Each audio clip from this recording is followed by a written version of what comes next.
Welcome to Vince by Submission. I'm your host, Vince, and I'm here to talk about the event that's going to be taking place next week, and that is UFC Freedom 250, an event that will probably be the most viewed event in UFC history. UFC on the White House lawn, all the big people are going to be there, and they gave us a pretty solid card. It is not your traditional card where it's, your handful of maybe 10 to 12 prelim fights, and then 5 of your main card fights or 6 for a fight night. Instead, they're just giving us 7 fights, basically one big main card, and we're going to be breaking those down fight by fight, one by one. I'm going to give you my predictions of who I think is going to win the fight, why I think they might win the fight, and might even talk about what I think the future is going to hold for these fighters if they win their fights. So let's go ahead and jump right into it. All right, so I'm going to stick myself down here in the corner so we can go ahead and see everything. Let's talk about these fights, and I'm going to start from the bottom and work my way up to the main event. But first, we could take a look at all these. You have your main event here, this title fight for the lightweight title unification bout. We have the interim title heavyweight fight, and then a bunch of other just fun fights here. Some of them most likely with title implications, and we'll get to those when we get to those. But let's go ahead and start with the opening fight of the night, a fight that I think could probably be fight of the night, because these two are just very exciting fighters. Diego Lopez has just never been in a boring fight. Steve Garcia knows how to bring in every single fight he's in, and I think we are in for a striking war between these two. So Diego Lopez is one of those fighters who's very well rounded. He has a very good jiu-jitsu game. He has a good takedown game. And if he gets on top of you, he knows how to control you, but he's not afraid to stand and box with you. He is from Brazil, but I know he fights out of Mexico, and he's developed that Mexican style of boxing where he likes to come right at you, just kind of overwhelm you with offense. Steve Garcia is a striker that is a bit more well-rounded, and he's more about changing up the angles, mixing things up. He could punch you, he could kick you, knee, elbow. He could do whatever he needs to do to take you out. And he's been on a pretty solid run lately. Now, of all the fights that are on this card, this is the fight that I was the most torn on, because before I started recording this video, I want to take a little time to kind of refresh my memory and all their fighters and kind of look at their highlights to really get a good idea of their fighting styles and why I think the fights might play out the way that they are.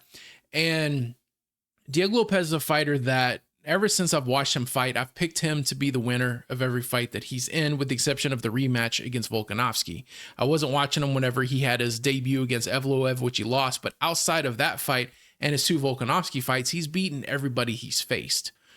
And so you look at some wins he's had against people like Jean Silva, he just looks so dominant whenever he wins these fights. And so I think it's just kind of an easy pick to pick Diego Lopez. And that's the way I was leading up to just earlier this morning. Had you asked me this morning who I thought was going to win this fight, I'm like, oh, Diego's going to win that. He beats everybody who's not named Volkanovski and probably Evloev, although I think he could probably beat Evloev in a rematch because he's gotten a lot better since that fight. But I really started looking more at what Steve Garcia has to offer. And the more I started thinking that this actually might be a bad fight for Diego Lopez. Now, look, Diego Lopez is actually one of my favorite fighters in the UFC, period, when it comes to just, his personality and how exciting of a fighter he is. So I'm not picking here based off of who I want to win, because I love Diego Lopez. The dude's fantastic. But if he can't grapple with you, he's going to strike with you. Steve Garcia actually has a very high takedown defense rating. I don't think Lopez is going to be able to grapple him, so he's going to be forced to strike. He might even just straight up choose to strike, but that's Garcia's game. And I think that even if you look at the fact that Lopez is ranked a lot higher and has faced a lot better people, if we really look at the numbers, Garcia has better striking output and also better striking defense. Lopez is one of those guys who likes to overwhelm you. He likes to rush at you, but he comes at you in a straight line. It's very linear, where Garcia knows how to pick and choose his angles. He likes to move around, and he knows how to really hit you in the place that hurt, and he has a really high knockout rating. And Lopez actually has a pretty low striking defense. He has a pretty good chin. He's been hit pretty hard, and he just takes it. I don't think he's ever been knocked out in his entire career, even if you talk before UFC, if I'm not mistaken. Might have to go back and look at that to confirm. But I do know he has a pretty solid chin, but he just moves right at you, and that is the last type of fighter you want to be if you're facing someone like Steve Garcia. So had you asked me this morning, I would have told you Lopez. When I really started looking at all the highlights between these two, I'm thinking that Garcia might be able to stick and move and just put it on him for 3 rounds. Will he knock him out? I don't know, but I could see him outstriking Lopez. Lopez has been outstruck before. You look at that fight, I just mentioned it. He looked really good against Jean Silva. He beat Jean Silva in that first round using grappling. He took him down and he controlled him on the ground. The second round was more striking, and Silva was taking it to Lopez. Silva was winning in the winning in the striking exchanges most of the time until Lopez caught him with a very nasty spinning elbow that ended up dropping him and hurt him, and then he got the finish. But leading up to that, Silva was landing a good bit on him. And I think that Silva, he's more of a chaotic kind of wild striker, where Garcia is a lot more crisp and technical. So if Silva could land a lot on you, I know Garcia could land a lot on you. So I think Garcia might take this one. And like I said, Diego Lopez is one of my favorite fighters in UFC, but I think Garcia is just a really bad matchup for him. I could see Garcia getting the upset here. I could be wrong, because Lopez is a fantastic fighter and he might catch Garcia. Maybe, he can get that takedown and control him on the ground. But I think Garcia might actually pull this one off. We shall see next week. I think this is probably going to be the fight of the night, though, because just the styles that these two have, the way that they strike, the intensity that they have, and how aggressive they are, and how much they just land on people when they fight them.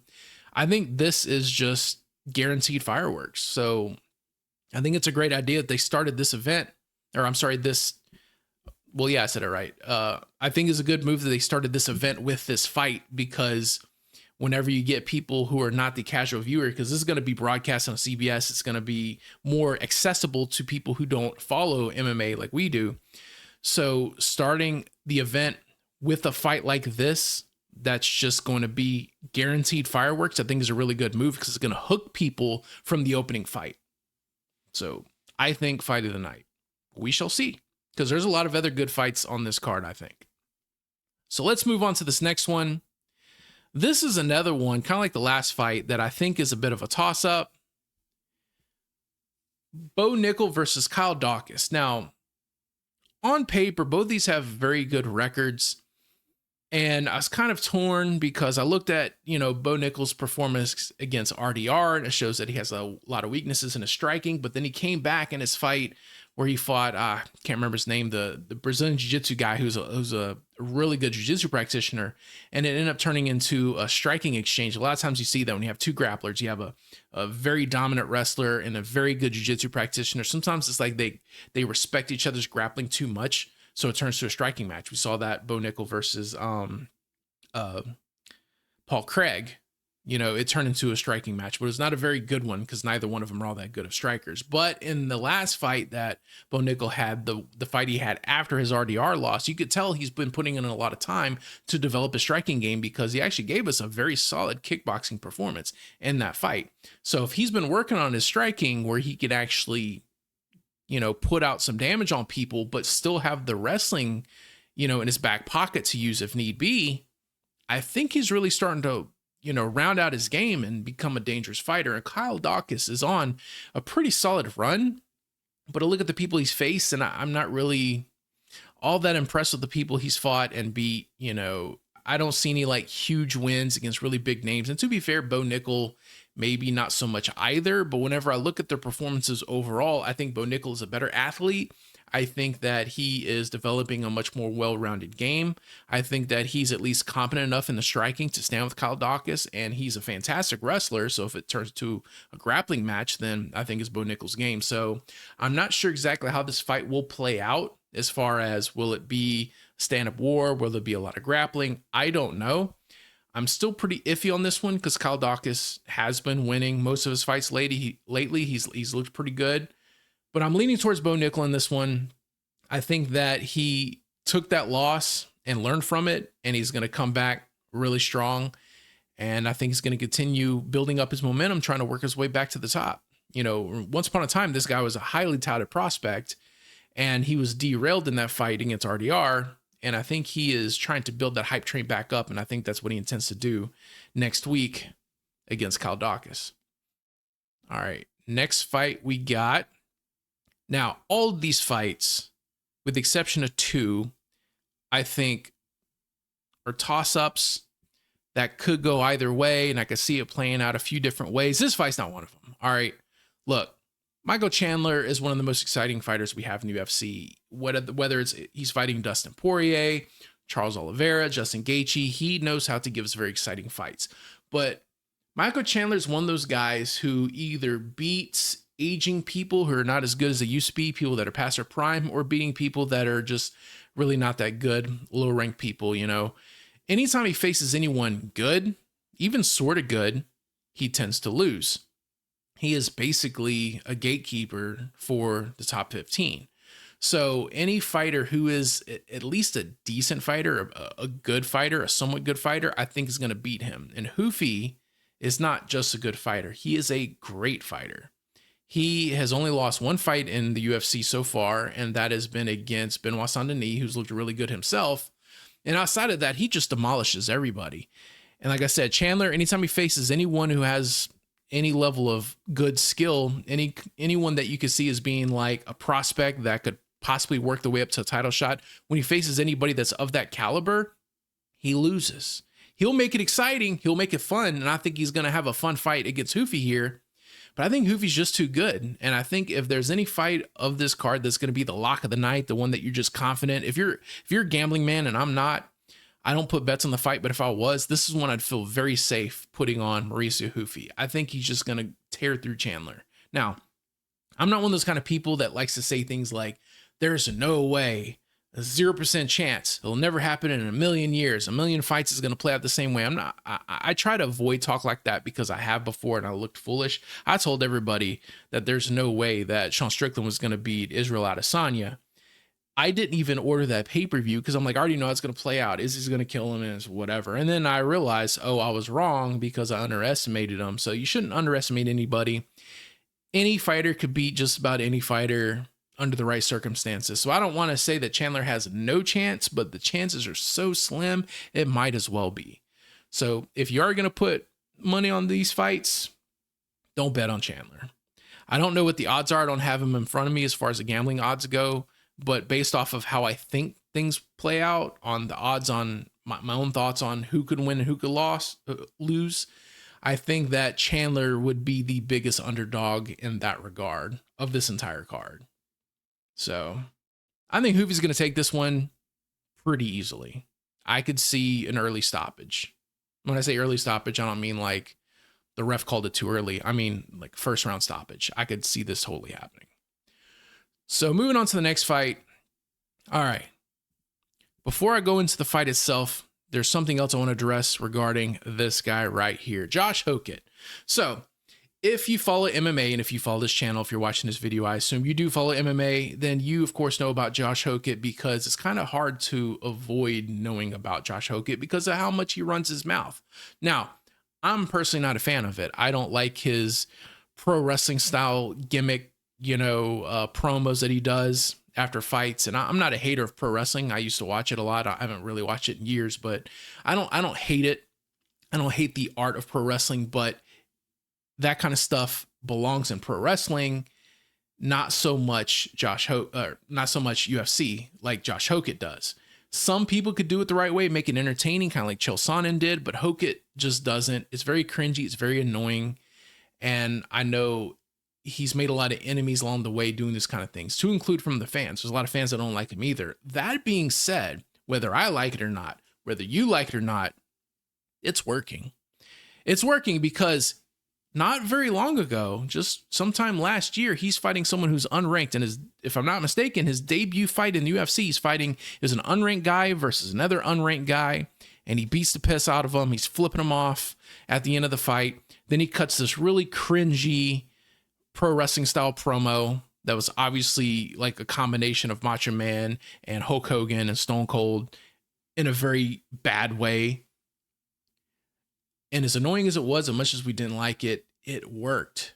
It got people's attention. You hop on, Instagram or Twitter or Facebook, and you just see this dude all over the place. He caught people's attention. So it worked.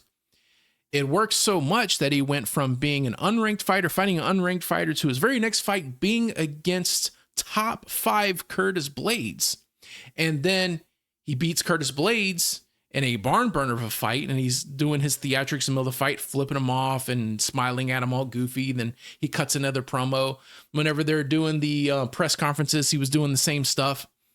He caught so many people's attention that he went from fighting an unranked fighter as an unranked fighter, jumps right up to fighting a top 5er, beats a top 5er, and now he's fighting at the White House because of how much he's been running his mouth. Now, the reason why I'm mentioning all this, whether I like it or not, it is working for him.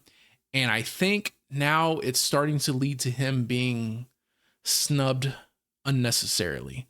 As much as I don't like him, I don't think you need to put a muzzle on him.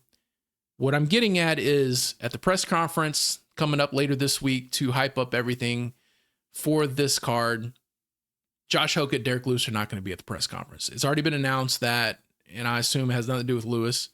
It's all because of Hokett's mouth. They are just not going to have them at the press conference. And I think that is a shame. As much as I don't like him, as much as I find it annoying, I don't think that he needs to be silenced either. What he's doing is working. Let him work. If it backfires because he loses and now he looks like a loudmouth, that the mouth didn't match, the skill, so be it. That's his choice, but you don't need to silence the guy. So I'm a little upset about that, but whatever. Nothing I could do about it. Now let's talk about the fight. So this fight, had it happened a few years ago, I'd have probably picked Lewis because Josh Hokett, in that fight he had against Blades, I think that's the best showing of what his skill set is. He is a guy who is fast for a heavyweight. He probably should be a light heavyweight. He's very small heavyweight. I think they said he is the smallest heavyweight when it comes to his weight, when it comes to current heavyweights. I mean, it says right here he's 234 pounds, so there are light heavyweights that walk around that. So him cutting to light heavyweight wouldn't really seem like a big deal. But the advantage of being a smaller heavyweight is he's faster and has more cardio, or should have more cardio, than other heavyweights. So whenever he had that fight with Curtis Blades, he was very fast and he was able to pour it on Blades. And then he showed that he has a really good chin because Blades hits pretty hard. And when Blades would hit him, he would kind of stagger and be all bloodied and just flip him off like it didn't bother him. So he has a chin. He's fast. His cardio a little iffy. I think that had Lewis fought a man like that who just moves straight forward and allows himself to get hit as much as Hokett did in that last fight, I think Lewis put him to sleep. That being said, Lewis lately has not been that impressive. It seems like he's kind of on his way out past his prime. He gasses out very easily. And as Hokett said in a recent interview, he doesn't respect Derek Lewis because he kind of gave up in his last fight against Waldo Cortez Acosta. And it is a very valid point.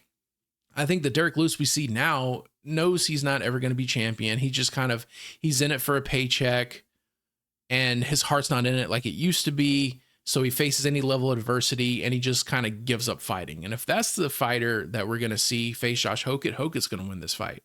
If the Derek Lewis that fought Waldo Cortez Acosta fights Josh Hokett is going to win this fight. Again, I'm not super confident in this because Derek Lewis could come back with some, reinvigorated heart for the fight. Maybe he found something that he needed to find that he didn't have in the last fight, and he comes back a little bit stronger. But I don't think that's going to happen. I think that Lewis just in a part of his career where he's just kind of collecting a few more paychecks. He's probably on the verge of retirement, whereas Hokett, he's kind of in his prime or getting into his prime, and he's kind of on a rocket ship right now, right up to the top. And I think that it's Hokett's fight to win here to continue to shine and work his way up to a title shot. So my pick on this one is Josh Hokett. Maybe by knockout, maybe by decision, I don't know. But I think Hokett's going to win this one, and then he's going to want to fight Alex Pereira. Yeah, and that's basically that. So moving on to the next fight. So this is another one that's very interesting. 14-2, Amin Zahabi going against 19-3, Sean O'Malley. Now, Sean O'Malley is a fighter that once upon a time had a lot of stock, probably more stock than anyone since Conor McGregor, probably. He had a really good rise up to the title, won the title, gets a very awesome looking title defense, and then is kind of fallen from there. He hasn't lost a lot of fights. He's only lost, um, he lost the title, then lost in the rematch for the title. But outside of that, he's beaten everybody. But his way of beating people is not quite as dominant as it used to be. So I think a lot of people are already starting to count Sean O'Malley out, and Zahabi being 14-2 and on a pretty solid win streak himself. I actually see a lot of people thinking that Zahabi's going to take this, but I don't think it's going to happen. I actually think Sean O'Malley is just as good as he's ever been. It's just that he has the weakness of going against people that have really good wrestling. Zahabi, he's, pretty well rounded. I think that Sean O'Malley, working on all the takedown defense he has, or at least should have been working on lately, because of the 2 losses he had against Merab, and knowing that the other people in the top of the rankings that he's going to have to get through for once another title shot are people like Umar Nurmagomedov. I'm pretty sure he's been working on his grappling defense. And I think when it comes to his striking offense, I think he's one of the best boxers from a technical striking perspective. I think he's one of the best technical strikers in the UFC. So I think Sean O'Malley is going to work his game. He's going to beat up on Zahabi for 3 rounds. If I'm not mistaken, this is a 3-round fight. And it's going to be a good technical striking display that Sean O'Malley is going to put on Zahabi. And I think he's going to win this by decision. Now, from here, where does it take Sean O'Malley if he wins? I'm not completely counting Zahabi out.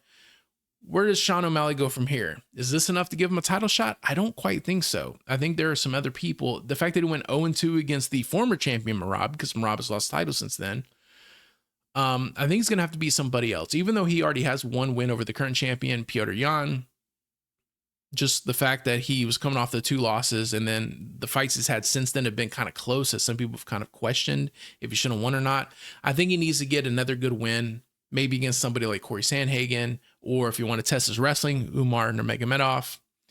Get another win like that, and then we'll see if you could have your other fight with Petr Yan, Merab, whoever has the title at that time.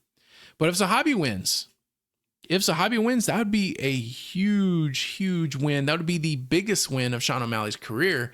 And Zahabi, I know he's been gunning for the title. He wants a good title shot, and he wins this fight, he's right there. There'll probably be a similar situation where he's going to need 1 more. But getting a win over a former champion that's of the caliber of Sean O'Malley is going to be a huge feather in his cap. So we'll see how this one plays out. I think it's going to be a pretty fun fight, but I think Sean O'Malley's going to win this one. I think as good of a striker as he is when it comes to knockout, and it isn't like he has raw knockout power. He's more of a sniper that just knows how to hit you right on the button.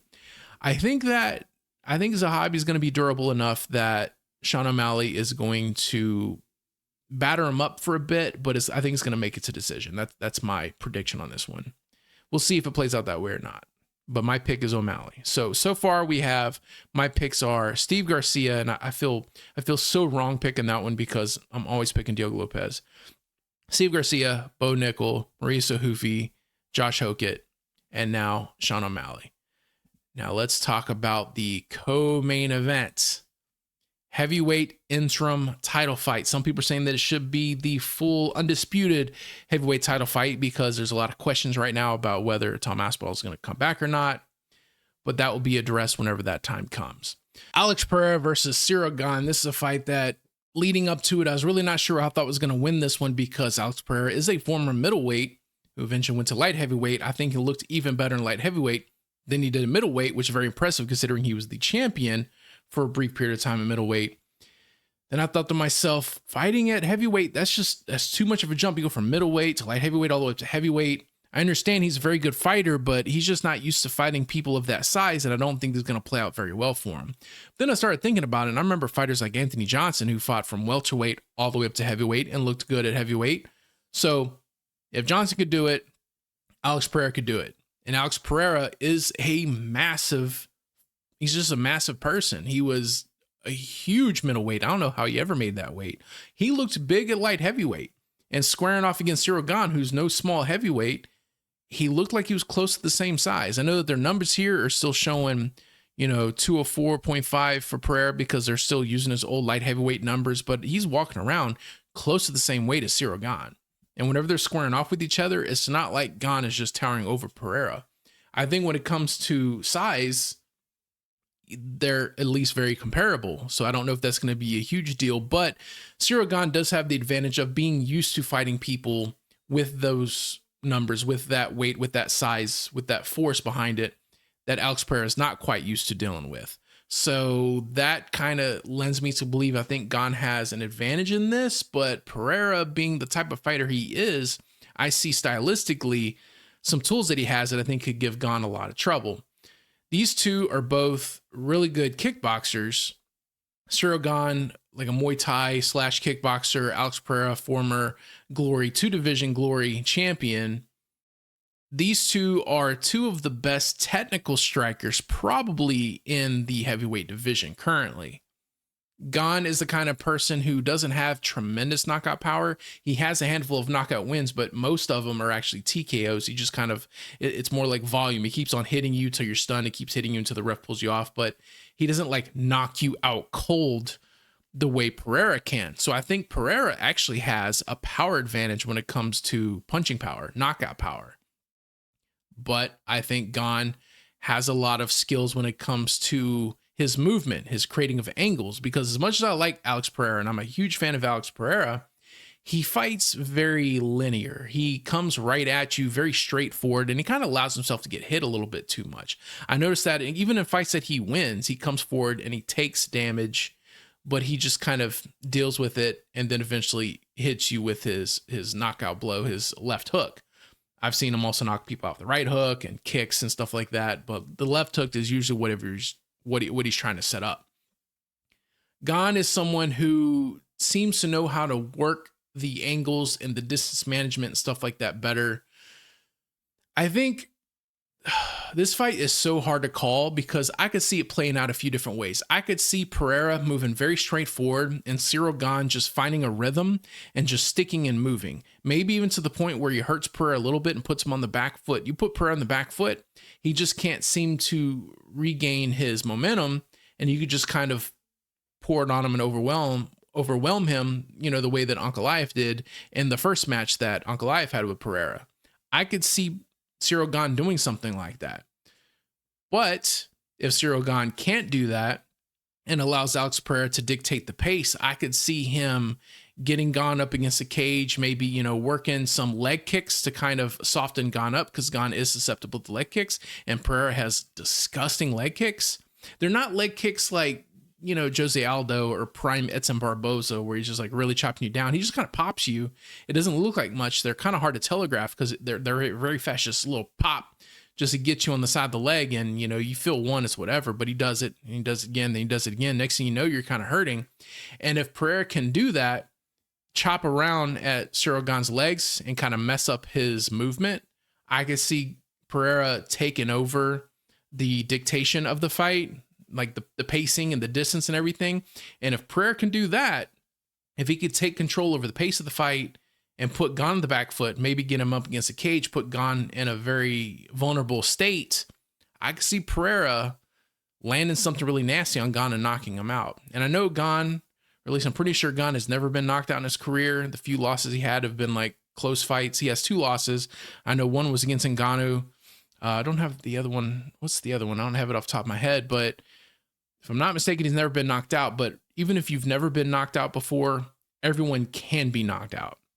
If you take the strongest chin in the world and the strongest puncher in the world, the strongest punch wins, because the ability for the human body to dish out damage supersedes the ability of the human body to take damage. So if Cyril Gane gets put in a position as good of a chin as he might have, Pereira has that kind of knockout power that can knock out literally anybody on the face of the earth. Anybody. So all that being said, when I look at the different ways that this fight could possibly play out, I could see Gane having a similar performance to Ankalaev of dictating the pace and putting Pereira on the back foot and kind of picking him apart for 5 rounds and winning by a decision. Also, I could see Alex Pereira hurting Gane with some leg kicks and eventually setting up some type of knockout blow. Which one do I think is more likely to happen? I think I'm leaning towards the latter. I think Pereira's going to pull this one off. Whenever Ankalaev was able to beat Pereira, there was some some things said about Pereira wasn't himself that day because he was dealing with an injury. And I don't really like to hear, fighters making excuses, but sometimes that is just the reality. And Pereira showed when he came back in the rematch that he wasn't messing around, and he came at Ankalaev really hard. He was able to just overwhelm him and take him out quick. So if Pereira is healthy in this fight and is able to be his normal aggressive self and not too aggressive, like measured aggressive, if that makes any sense, I can see him hurting Gane. I don't think it's going to be a very early knockout, but I think a healthy Pereira trying to survive against him for 5 rounds is going to be really tough to do. So all that being said, I'm not super confident in it, but I'm leaning towards Pereira to win, probably by a late knockout. I'm going to say 3rd round or later, 3rd, 4th, 5th. Now we move on to the main events of the evening. The interim lightweight champion versus the undisputed lightweight champion. Unification bout. The undefeated, unstoppable Ilia Topuria against Justin Gaethje. So a little backstory on myself. What a segue that is, right? I've been doing predictions for years. Like, this channel's brand new. I've only had a few videos up. It's only existed for a few weeks. I was doing a podcast before this that lasted around 6 or 7 months. But even before that, for many, many years, I'm talking over 10, probably close to 15 years, I've been doing predictions on UFC events, and not the entire time, not every single event. I went through periods of time where I didn't follow it as much, but it's one thing that I've at least on and off been doing a very long time is predictions. Ilia Topuria is a guy that has been the bane of my existence when it comes to my predictions. I always wanted this coveted perfect 5-0 score on a UFC pay-per-view, which I eventually did get pretty recently. I can't remember which event that was, but I could think of 2 different cards in particular that I was 4-0 going into the main event. And I keep looking at Ilia Topuria fighting these people, and I'm like, you know what? He's good, but he's facing Volkanovski, and Volkanovski's just too good. So, this is a really good contender, undefeated, but the hype train's about to stop right here when he faces Volkanovski, and he knocks Volkanovski out. Yeah, so then he moves up to lightweight, and he's fighting Charles Oliveira. Okay, he's used to beating older featherweights. He's not going to beat a really solid lightweight like Charles Oliveira. So I think this is going to be the guy. This is going to be the guy that stops Charles Oliveira. And that's one of the ones I was 4-0 going into the main event. I'm finally going to get the perfect 5-0 on the pay-per-view predictions, something I've never been able to do in all the years I've been trying to do it. 4-0. This is going to be where the hype train gets stopped. And Ilia Topuria knocks out Charles Oliveira. Then he has a fight against the then BMF champion, Max Holloway. And I'm like, all right. He beat Charles Oliveira because Oliveira is not a great striker, but Max Holloway, he's just a different type of striker than Volkanovski, than Charles Oliveira. And Ilia Topuria likes to strike. Max Holloway's just too technical. This, for real this time, this is going to be the guy that stops Ilia Topuria. And just like the Charles Oliveira fight, I was 4-0 going into the main event. I'm finally going to get that 5-0. And then Ilia Topuria knocks out Max Holloway. He's just the absolute bane of my existence. And sometimes I look back at myself, I'm like, am I just dumb when I'm doing these predictions? Is that's why I can't get a 5-0? And I eventually did get a 5-0 later on. I can't even remember off the top of my head what event that was, but it wasn't an Ilia Topuria one because I've never picked him to win a fight, which is crazy looking back at it. Because I think right now between him and Islam Makhachev, possibly number 1 pound for pound. So he's either number 1 or number 2. I think he destroys everybody looking back at it. But in these fights coming up to it, I'm always thinking this will be the guy that stops him. And I've been wrong every single time. 3 huge fights, 3 huge fighters, Volkanovski, Charles Oliveira, Max Holloway. I kept thinking these will be the guys that will finally stop him. And I was wrong every single time. And I could sit here and talk about all the different possible ways I think Justin Gaethje could win, how he's a different fighter, how his stylistic matchup could possibly give Ilia Topuria, these type of troubles in this area or that area. But I'd just be making the same mistakes I've been making over and over and over again. So I just have to pick Ilia Topuria in this fight. For the first time ever, the White House lawn. I know it almost seems sacrilege in the main event on the White House lawn that I'm picking against the American, but it would just be foolish of me. As much as I love the United States, it would be foolish of me to once again make the same mistake that I've done 3 times in a row now, that this will be the guy that stops Ilia Topuria. I'm just wrong every single time. I think Ilia Topuria is that good. I really didn't know a lot about him because somehow he kind of flew under my radar. I think I just come off a period of time where I wasn't following MMA quite as closely when he's, building himself up and getting ready to fight Volkanovski. So I didn't really know much about him.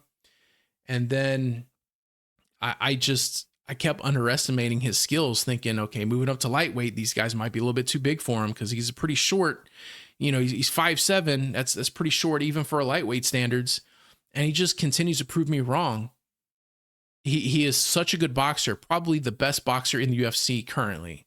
And some people might not realize this. He has more submission wins than knockout wins. So if it turned into a grappling exchange, he has really good grappling too. He could do it all. So it would just be foolish of me to not pick Ilia Topuria in this one. So Justin Gaethje, a lot of fans love him. A lot of fans, Sean Strickland don't love him too much, but that's another story. It would just be dumb for me to pick Justin Gaethje in this one. And it's nothing against Justin Gaethje, and I'm not going to say he doesn't have a chance. Every fighter has a chance. I could see Gaethje coming out aggressive. He's a very strong striker. He could land some really good leg kicks. He could punch pretty hard. He could give people a lot of trouble. I think Ilia Topuria is just too technical. He's too clean. He punches. He doesn't have like this crazy heavyweight super punching power like Alex Pereira has or anything like that. He just knows how to hit you right on the button, kind of like I mentioned, Sean O'Malley is able to do, but he does it even better. He has a different style. He doesn't use like the Sean O'Malley long range, the sniper 1-2 type of thing. He gets right up in your face and starts working, hooks and uppercuts, and he just overwhelms you. And he knows how to find your jaw. He knows how to find your chin, and he puts you to sleep. And if for some reason he doesn't do that, he's very capable of dragging you down to the ground and choking you unconscious instead. Ilia Topuria is just too good. It's kind of scary how good he is. So I have to pick Ilia Topuria to win this one. Those are all my predictions. Let's go through them one more time. Quick recap. I have Steve Garcia. I kind of hope I'm wrong on this one, but I kind of hope I'm not wrong. So I do want to see more Americans win because of the event that it is. But I really like Diego Lopez. But I'm going to stick with my little underdog pick here of Steve Garcia. And I got Bo Nickel. I got Maria Sohufi. Oh, look, the odds are here. I mentioned earlier I didn't see the odds. So Justin Gaethje is actually the biggest underdog here. But I think when it comes to stylistic differences or just overall talent differences, I think this is the real underdog here. So once again, I got Steve Garcia, Bo Nickel, Mauricio Hufi, Josh Hokett, Sean O'Malley, Alex Pereira. These are even odds here. And Ilia Topuria. So I'm actually picking all of the betting favorites except for this one that is even. And this one is the only underdog pick that I have. Those are my picks. We're going to tune in after this event next week and see how I did. And I'm going to continue following up on other UFC big events in the future. We have a big event coming up later tonight. Actually, should have started already because at the time that I'm recording this, I think the event would have already started. I just haven't tuned in yet. We have a pretty solid Apex card. So I'm going to be watching that, and I'll probably talk a bit about that on an upcoming video. I have a lot more planned. I have a lot of videos planned that I want to come out with. I was kind of inactive this last week because I was working on call. I was really busy. I just wasn't able to find a time to record anything. So I'm planning on being very active this coming week. I'm going to have a few videos dropping. Make sure you like, subscribe. I'm not one of those people that really wants those likes for, my pride or ego or anything like that, but it's part of the YouTube algorithm. The more that you share or like or subscribe, those kind of things, the more we show up in the algorithm, the more activity we get, because at the end of the day, I want this channel to be more interactive. I want fans to tune in. I want people to comment. So please comment and like, and help build this channel up, and we'll turn into a fun time, a nice community where we continue to cover all things MMA related and combat sports related. I might be covering some boxing stuff as well. I have a lot of big plans for this channel, so please support the channel, and I will help put all those things out, and it'll be a fun time. So thanks for tuning in. I am Vince with Vince by Submission. We'll see you all next time.